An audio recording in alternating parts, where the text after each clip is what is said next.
जय Hind ignited minds. और ignited minds जब शब्द हम नाम लेते हैं तो ये किसी को क्रेडिट दिया जाता है तो डॉक्टर कलाम को दिया जाता है। मेरे आदर्श और भारतवर्ष के आदर्श, सादगी की मिसाल, missile man and the one and only legend, जिनको जो है मैं अपना आदर्श मानता हूँ। आज जो है मैं एक बुक पढ़ रहा था और मैंने सोचा, अब आप सोचोगे कि सर आप तो यूपीएससी एस्पिरेंट हो, यूपीएससी की बातें करते हो और एक टीचर भी हो और आप एक पॉलिटिकल साइंस और इंटरनेशनल रिलेशंस के स्टूडेंट हो, आज ये ऑडियो बुक कैसे? तो मुझे जो है ये लाइनें मैंने आज नहीं पढ़ी है, कई दिनों से पढ़ी थी, मेरे पास ये बुक रखी हुई थी, ठीक है। और मैंने सोचा क्यों ना जो है आज ये जो इनकी बुकों में, जो बुक में लिखी गई जो कहानी है, जो इनका जो सोचने का नज़रिया है, जो इनके विचार हैं, जो थॉट्स हैं, देखिए विचार ही किसी व्यक्ति की सुंदरता को निर्धारित करते हैं, ठीक है। तो आज जो है हमारे सामने आप देखेंगे तो ये जो है बड़ी संजो करके मैंने रखी है इस बुक को, ठीक है। इसके तो थॉट्स नहीं है, लेकिन मेरे पास एक अलग से बुक है, ठीक है, जिसमें जो इसका नाम है हम और हमारे। इसका नाम मैं आपको पढ़ के बता देता हूँ, हम और हमारा आदर्श। इस चैप्टर का नाम है हम और हमारा आदर्श और इसका सब टाइटल है तेजस्वी मन के संपादित अंश, यानी कि तेजस्वी मन के संपादित अंश। चूँकि मैं हिंदी मीडियम से हूँ और इंग्लिश तो अब शिफ्ट हो चुका हूँ, लेकिन मैं हिंदी और इंग्लिश दोनों ही भाषाओं में जो है मैं अपने ठीक ठाक अनुभव रखता हूँ और मुझे दोनों ही बेहतरीन ढंग से आती हैं। तो यदि आप इंग्लिश मीडियम के हैं तो भी जो है आप इसको सुनिएगा, हिंदी के हैं तो भी सुनिएगा, क्योंकि मुझे ऐसा नहीं लगता कि हिंदी लगभग सभी को आती होगी। और चलिए जो है वीडियो में बातों को स्टार्ट कर लेता हूँ। देखिए इन्होंने कितनी बढ़िया सी बात कही है और आज जो है ये समझने की हम कोशिश करेंगे, मैं आपको एक्सप्लेन भी करूँगा। सुनिएगा ज़रूर, क्योंकि आपको मोटिवेट भी करेंगी, साथ ही में जो है आपको जीने का नज़रिया भी बताएंगी। काफ़ी कुछ इससे मैंने सीखा है अपनी ज़िंदगी में, इसीलिए मैं आपके सामने लेकर आया हूँ। चलिए पढ़ते हैं। मैं खास तौर से युवा छात्रों से ही क्यों मिलता हूँ, इस सवाल का जवाब तलाशते हुए मैं अपने जीवन के दिनों के बारे में सोचने लगा। जैसे ये कह रहे हैं कि मैं अक्सर यूथ से ही क्यों मिलता हूँ, युवाओं से ही क्यों मिलता हूँ, जो है इस सवाल का जवाब तलाशने के लिए ये जो है अपने पास्ट में चले जाते हैं, यानी कि अपने जीवन के बारे में सोचने लगते हैं कि मैं हमेशा यूथ से ही क्यों मिलता हूँ, युवाओं से ही क्यों मिलता हूँ। युवाओं से मुझे भी काफ़ी इंटरेस्ट है, स्वामी विवेकानंद जी को भी था। और यूथ जो है उसके बारे में सोच रहे हैं कि मैं हमेशा युवाओं से ही क्यों मिलता हूँ। रामेश्वरम के द्वीप से बाहर निकलकर, रामेश्वरम का एक आइलैंड था, वहाँ से बाहर निकालकर यह कितनी लंबी यात्रा रही। यानी कि राष्ट्रपति बनने तक एक जो नाविक था, एक जो व्यक्ति नाव चलाता था, वो राष्ट्रपति के पद पर पहुँचा। ये कितनी लंबी यात्रा रही। पीछे मुड़कर देखता हूँ तो विश्वास नहीं होता, यानी कि जब पास्ट में देखता हूँ तो विश्वास नहीं होता कि एक बच्चा जो इमली के बीज, टैमेरिंड के बीज जो है इकट्ठे करता था, जिसने कभी अखबार बेचा हो वर्ल्ड वार के दौरान, वो व्यक्ति जो है एक देश का राष्ट्रपति बनेगा, उन्हें ये विश्वास नहीं होता। वाह, सादगी की मिसाल। काफ़ी इंटरेस्टिंग कहानी है। आखिर वह बात क्या थी जिसके कारण यह संभव हो सका? आखिर वो क्या चीज़ें थीं जिसने एक अखबार बेचने वाले बच्चे को, एक एक जो इमली के बीज बेचने वाले, जो इमली बेचने वाले, बटोरने वाले जो शख्स को एक राष्ट्रपति के पद तक पहुंचाया? ये सोच रहे हैं वो, क्या वो महत्वाकांक्षा थी? मतलब क्या वो जो एम्बिशियस, जो ख्वाब थे, जो महत्वाकांक्षा थी, किसी चीज़ को पाने की इच्छा थी, क्या वो थी? जैसे सिकंदर को महत्वाकांक्षा थी दुनिया जीतने की, क्या इनके अंदर भी वो महत्वाकांक्षा थी? ये अपने आप से सवाल कर रहे हैं। कई बातें मेरे दिमाग में आती हैं, उनके दिमाग में कई सारी बातें आ रही हैं। मेरे ख्याल है, उनका मानना है कि सबसे महत्वपूर्ण बात यह रही कि मैंने अपने योगदान के मुताबिक ही अपना मूल्य आंका। यानी कि कह रहे हैं कि महत्वाकांक्षा का तो नहीं मुझे पता, लेकिन मैंने अपने योगदान, कंट्रीब्यूशन के अनुसार ही अपना मूल्य आंका। यानी कि जितना, अब ये व्यक्ति, हर व्यक्ति को, हर यूथ को जो है आज के ज़माने में इसको जो है समझना चाहिए। वो सोचता है कि मैंने अपने परिवार के लिए किया, मैंने अपने लिए किया, सब कुछ किया, बहुत अच्छा, मैं सक्सेस हूँ। नहीं, आप अपना मूल्य इस बात से आंकिए, आपने समाज को आपने क्या लौटाया। Theory of टेस्टीशिप, Mahatma Gandhi. आपने समाज को क्या दिया, आपने सोसाइटी को क्या दिया, अपने लिए जिया तो क्या जिया, दूसरों के लिए जिया तो बात है। बुनियादी बात तो जो आपको समझनी चाहिए वह यह है कि आप जीवन की अच्छी चीज़ों को पाने का हक रखते हैं। इनका कहना है कि दूसरों के लिए, सबसे पहले इन्होंने क्या कहा कि आप दूसरों का जो है, सोसाइटी को आपने क्या दिया, इस बात से अपना मूल्य आंकें। साथ ही एक भी इस बात पे भी कह रहे हैं कि ऐसा नहीं है कि आपको अपने हक के लिए कुछ नहीं करना है, आपको अपने हक के लिए कुछ भी नहीं करना है, ऐसा भी नहीं है। उनका जो ईश्वर की दी हुई है, यानी कि जिसको ईश्वर ने दी हुई है, वो भी जो है आपका ही हक है। जब तक हमारे विद्यार्थियों और युवाओं को भरोसा नहीं होगा, ये युद्ध से कह रहे हैं कि जब तक हमारे विद्यार्थियों और युवाओं को भरोसा नहीं होगा कि वे विकसित भारत के नागरिक बनने के योग्य हैं, तब तक वे जिम्मेदार और ज्ञानवान नागरिक कैसे बन सकेंगे। यानी कि वो कह रहे हैं, युद्ध से कह रहे हैं, युवाओं से कह रहे हैं कि आपको सबसे पहले मानना पड़ेगा, आपको ये समझना पड़ेगा कि आप एक विकसित भारत के युवा हो, आप एक डेवलप्ड इंडिया के युवा हो। और जब आपकी सोच इस प्रकार की होगी, आपकी सोच उठी हुई होगी, आपका दिमाग का जो लेवल है, आपका जो माइंड का टेम्परामेंट है वो जब उठा हुआ होगा, तब आप डेवलप्ड इंडिया ऑटोमेटिक बना दोगे। हमारी सोच ही निर्धारित करती है कि हम क्या है। हम अगर सोच लें तो पल में हीरो, और हम सोच लें तो पल में जीरो। हम ये सोचते हैं कि भारत एक ऐसा ही देश है, एक थर्ड वर्ल्ड कंट्री, इसीलिए हम ऐसे हुए हैं। हमें ये सोचना पड़ेगा कि हम एक डेवलप्ड इंडिया के व्यक्ति हैं, और वो युद्ध को सोचना पड़ेगा। विकसित देशों की समृद्धि के पीछे कोई रहस्य नहीं छिपा है। विकसित देश जो हैं उनकी समृद्धि के पीछे कोई रहस्य बड़ा नहीं छिपा है। ऐतिहासिक तथ्य बस इतना है कि इन राष्ट्रों जिन्हें G8 के नाम से पुकारा जाता है, वे लोगों ने पीढ़ी दर पीढ़ी इस विश्वास को पुख्ता किया। यानी कि जो विकसित राष्ट्र हैं उनके यूथ, उनके युवा, उनके लोग ये मानते हैं कि मैं विकसित हूँ।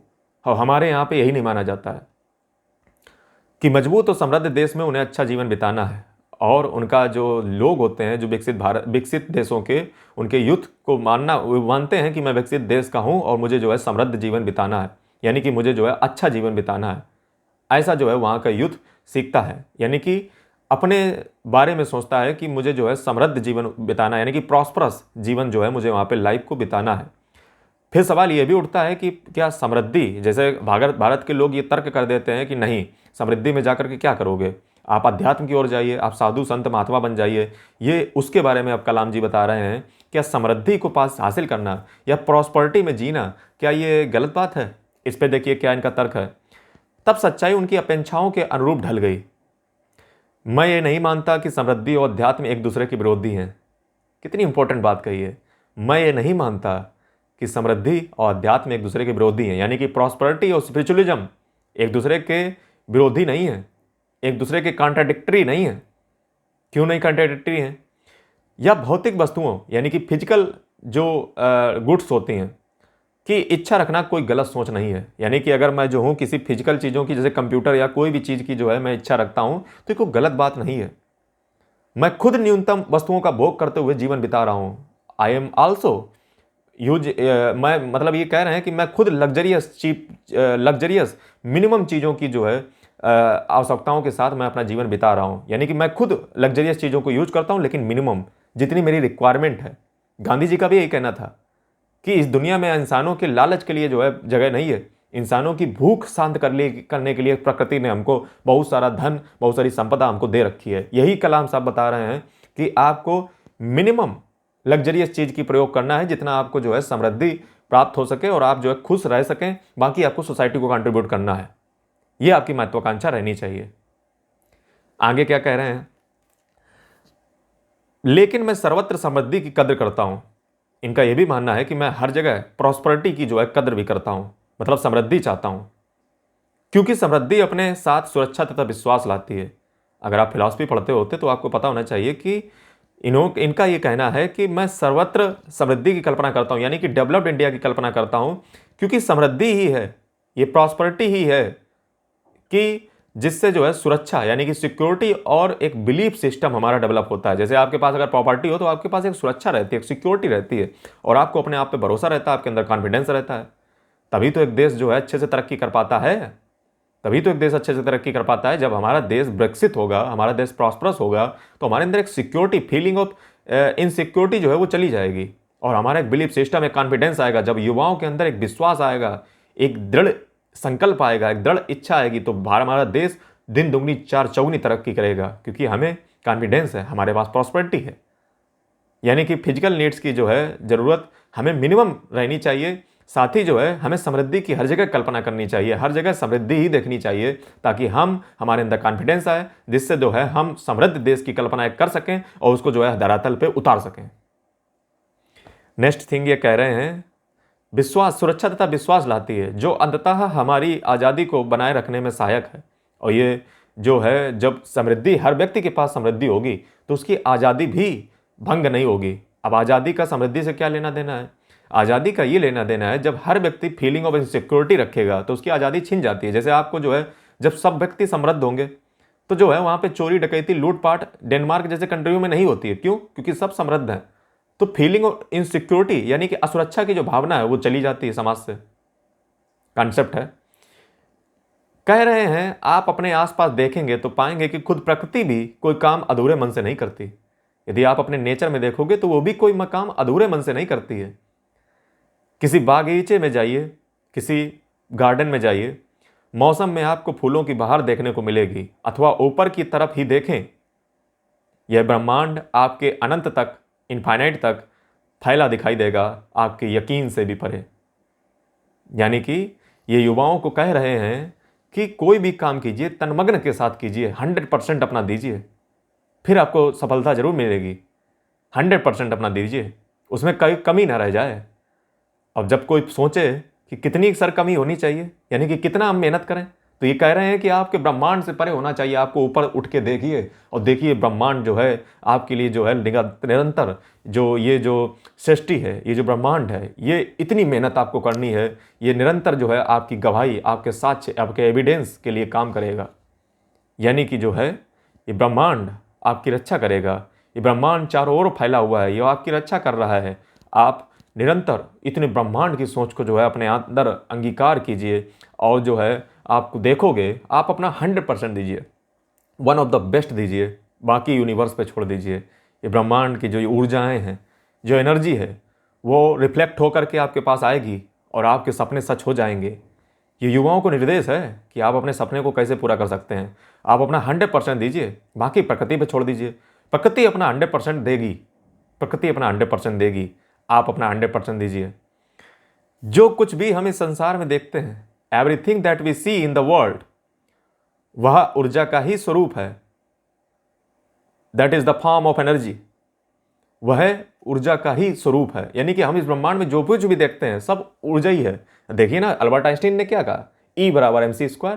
यानी कि जो भी ब्रह्मांड में हमें दिख रहा है सब एक ऊर्जा है। Everything have a type of energy. हर चीज में एनर्जी होती है। इलेक्ट्रोमैग्नेटिक वेव या मैग्नेटिक वेव या जो है वेव, पूरा दुनिया वेव है। ब्रह्मांड जो है पूरा वेव से भरा हुआ है। तरंगे तरंगे तरंगे तरंगे चल रही हो, जो तरंग है वही एनर्जी है। वाह। जैसा कि महर्षि अरविंद ने कहा है कि हम भी ऊर्जा के ही अंश हैं, हम सब ऊर्जा के ही अंश हैं, एक एनर्जी से ही चल रहे हैं। इसलिए जब हमने ये जान लिया कि आत्मा और पदार्थ दोनों ही अस्तित्व का हिस्सा है, यानी कि एनर्जी एंड मैटर दोनों ही हमारे एग्जिस्टेंस का पार्ट है। यानी कि आत्मा और जो एनर्जी है, आत्मा और जो पदार्थ है, पदार्थ का मतलब मास है, और जो आत्मा का मतलब एनर्जी जो है, वो दोनों ही हमारी एग्जिस्टेंस का जो है हिस्सा है, पार्ट है। यानी कि हमारी जो एग्जिस्टेंस है वो दोनों की वजह से है। वे एक दूसरे से पूरा तादम्य रखे हुए हैं, यानी कि तारतम्य रखे हुए हैं। यानी कि वो एक दूसरे के जो है को एग्जिस्टेंस करते हैं एक दूसरे की वजह से ही। तो हमें यह एहसास होगा कि भौतिक पदार्थों की इच्छा रखना किसी भी दृष्टिकोण से शर्मनाक या गैर आध्यात्मिक बात नहीं है।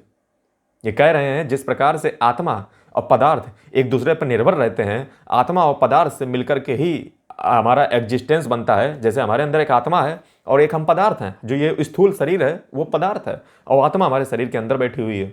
जब ये दोनों मिलते हैं तब ही तो हमारा एग्जिस्टेंस हो पाता है, तभी तो मैं आपके सामने बैठा हुआ हूं। यानी कि भगवान खुद, प्रकृति हमें खुद ये निर्देश दे रही है कि भैया तुम्हें जो है ये जो आत्मा और जो पदार्थ है, यानी कि जो स्थूल शरीर और जो आत्मा है, वो हमें निर्देश दे रही है कि भौतिक चीज़ों की, यानी कि जो ये स्थूल शरीर है ये भौतिक चीज का ही तो बना हुआ है। यानी कि भौतिक चीज़ें और जो आध्यात्मिक चीज़ें दोनों को ही एक तरीके से पास पास रखा जा सकता है। यानी कि अगर हम किसी भौतिक चीज़ की कल्पना करते हैं या भौतिक चीज़ को पाने की अगर जो है हम कोशिश करते हैं तो इसमें कोई गलत बात नहीं है, कोई गैर आध्यात्मिक बात नहीं है। नॉन स्पिरिचुअल नो वन, यानी कि कोई बात जो है गैर आध्यात्मिक नहीं है अगर जो है आप किसी भौतिक चीज़ की पाने की इच्छा रखते हैं, क्योंकि उससे आपके अंदर सिक्योरिटी, सुरक्षा की भावना आती है और आपके अंदर कॉन्फिडेंस आता है।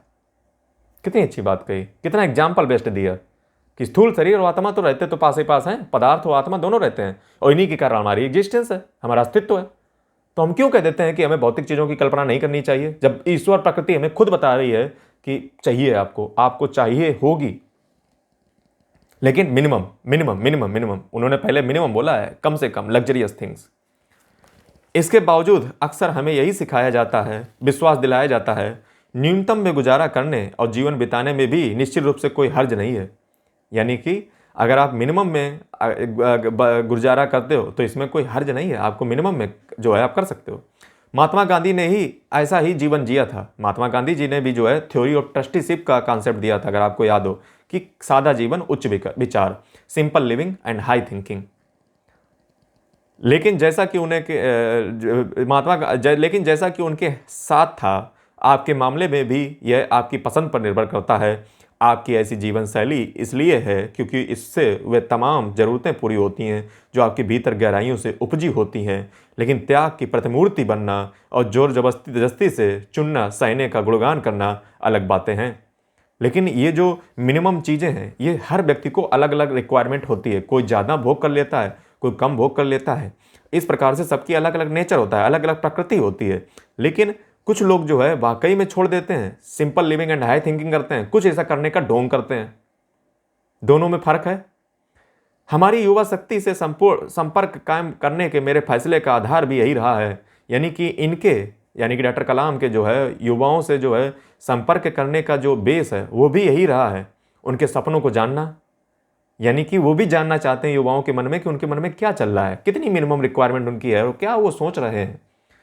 उनके सपनों को जानना, उनके ड्रीम्स को जानना और उन्हें बताना कि अच्छे, भरे, पूरे और सुख सुविधाओं से पूर्ण जीवन के सपने देखना तथा फिर उस स्वर्णिम युग के लिए काम करना सही है। यानी कि अगर कोई युवा अपने सुख सुविधाओं से पूर्ण जीवन को अगर देखता है, उन्हें पूरा करने का प्रयास करता है, अपने सपनों के लिए काम करता है, तो ये कोई गलत बात नहीं है। आप जो भी कुछ भी करें, यानी कि जो भी कुछ भी करें आप, वह आपके हृदय से किया गया हो, यानी कि आपके हार्ट से किया गया हो, सहृदय से किया गया हो, यानी कि आपके तन्मग्न होकर के आपने हृदय से किया हो। जो भी आप करें, अपनी आत्मा को अभिव्यक्ति दें, अपनी आत्मा को अभिव्यक्ति दें। अभिव्यक्ति का मतलब अपनी आत्मा को जो है ये बताएं, अभिव्यक्त करें क्या, और इस तरह आप अपने आसपास प्यार तथा खुशियों का प्रसार कर सकेंगे। यानी कि कहना ये सर ये चाह रहे हैं कि आप जो है जो भी आपकी आत्मा को अच्छा लगता हो वह कार्य आप करें, और जो है इस प्रकार से जो है आप पूरे ब्रह्मांड में खुशियों को जो है वो बांट पाएंगे। यानी कि कहना इनका ये है कि आप जो है भोग विलास जैसा कि लोग कहते हैं इसमें मत उलझिए। इनका कहना है कि आप मिनिमम रिक्वायरमेंट के साथ इनमें उलझ सकते हो, लेकिन आप जो भी काम करें, इनका मकसद था बच्चों के साथ बात करना, यूथ के साथ बात करना, उनके लक्ष्यों, उनके सपनों को जानना, ताकि जो है उनके सपनों को जान करके ये जो सर हैं वो ये समझना चाहते थे कि उनके दिमाग में क्या चलता है। उन्हें बताना कि आपके सपने को छोटे नहीं हैं, आप बड़ा सपना देखिए। Small aim is a crime.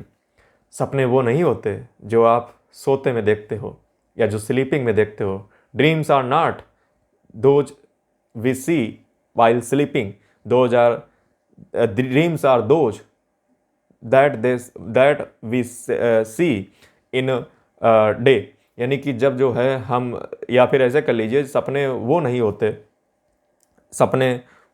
होते जो हम जो है नींद में अक्सर देखा करते हैं। सपने तो वो होते हैं जो हमको सोने ही ना दें।